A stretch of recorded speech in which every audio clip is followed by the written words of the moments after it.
बिस्मिल्लाहिर्रहमानिर्रहीम। अस्सलाम वालेकुम। आप देख रहे हैं मेरा YouTube channel lecture with Nahil. आज के इस लेक्चर में हम 9th क्लास की फ़िज़िक्स के chapter number 3 which is named as dynamics के टॉपिक फ्रिक्शन को डिस्कस करेंगे। Let's start our today's topic. Basically हम आपको बताएंगे फ्रिक्शन होती क्या है, एक्चुअली फ्रिक्शन है क्या। The force that opposes the motion of moving object is called friction. किसी चीज़ को रोकने के लिए, मतलब किसी चीज़ को आप अगर रोड पे आप चल रहे हैं, आपके और पाँव के दरमियान में अगर कोई फ्रिक्शन होगी तो आप चल सकते हैं। इसके अलावा जैसे आप the force that opposes the motion of moving object, किसी चीज़ को मतलब जो पुश करती है किसी चीज़ को चलाने के लिए, मतलब आप गाड़ी अगर चला रहे हैं, गाड़ी और टायर के दरमियान भी अगर फ्रिक्शन होगी तो तब आप चल सकते हैं। यही बेसिकली फ्रिक्शन होती है। इसके दो फैक्टर्स हैं। फ्रिक्शन के कौन कौन से फैक्टर्स हैं? Nature of two surface in contact, जो आपके पास कोई चीज़ है, कोई ऑब्जेक्ट है, उसकी नेचर क्या है, और प्रेसिंग फोर्स बिटवीन दैम, और उसके और ज़मीन के दरमियान या जिस चीज़ पे वो आप उसे चला रहे हैं उसके दरमियान उसकी जो प्रेसिंग फोर्स है वो क्या है। आइए देखते हैं उसकी एग्जांपल फ्रिक्शन की। A cyclist keep on pedalling to overcome friction. जो एक साइकिल चलाने वाला है वो पैडल को प्रेस करता रहता है ताकि वो ओवरकम कर सके फ्रिक्शन को, यानी कि फ्रिक्शन पर काबू पा सके। इसी तरह एक और एग्जांपल है टू वॉक और टू रन ऑन ग्राउंड। जब आप ज़मीन पर चलते हैं या आप दौड़ते हैं, friction is needed to push the ground backward. Friction की ज़रूरत होती है कि वो ज़मीन को पीछे की तरफ लेके जाए और आपको आगे की तरफ लेकर जाए। आगे इसमें एक बेसिक पॉइंट होता है कोल्ड वर्ड। कोल्ड वर्ड क्या होते हैं?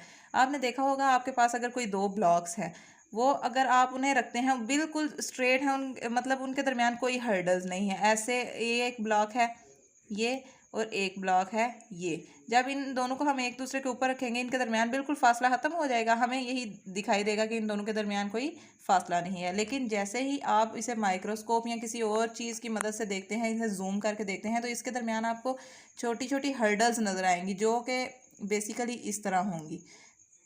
ऐसे ऐसे आपको छोटी छोटी हर्डल्स नज़र आएंगी। जो हर्डल्स होती हैं ये कोल्ड वर्ड इसी के मतलब इसी पे है। The contact point between the two surface form a sort of cold word.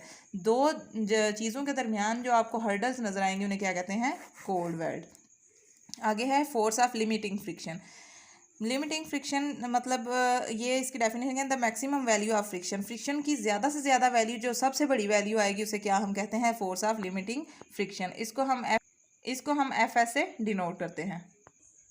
आगे हमारे पास इसकी मैथमेटिकल फॉर्म ये आ जाएगी, म्यू इज़ इक्वल टू जो हमारे पास आई है F S divided by R. इसमें म्यू क्या है? This constant is called coefficient of friction. Mu को हम क्या बोलेंगे? Coefficient of friction. आर हमारे पास क्या है? Normal reaction. ये जो आर हमें दिया हुआ है ये क्या है? Normal reaction. यहाँ से हमने क्या निकालना है? Force of limiting friction. तो वो हमारे पास क्या रहेगी? एफ एस यहाँ पे ही रहेगा, और उसके साथ जाके क्या हो जाएगा? मल्टीप्लाई। तो हमारे पास क्या रहेगा? F S is equal to mu R. R हमारे पास नॉर्मल रिएक्शन है, आर किसके इक्वल होगा? M G. एम क्या है? मैस ऑफ द ब्लॉक या मैस ऑफ द ऑब्जेक्ट, और जी क्या है? ग्रेविटी। इधर से सिंपल हमारे पास ये वाली वैल्यू उठा के इसमें पुट करें तो आर की जगह पे क्या आ जाएगा? M G. और हमारे पास फाइनल रिजल्ट क्या आएगा? Force of limiting friction is equal to mu M G. यही आप हमारा फाइनल आंसर आएगा। ये था हमारा आज का टॉपिक। मिलते हैं अगली वीडियो में।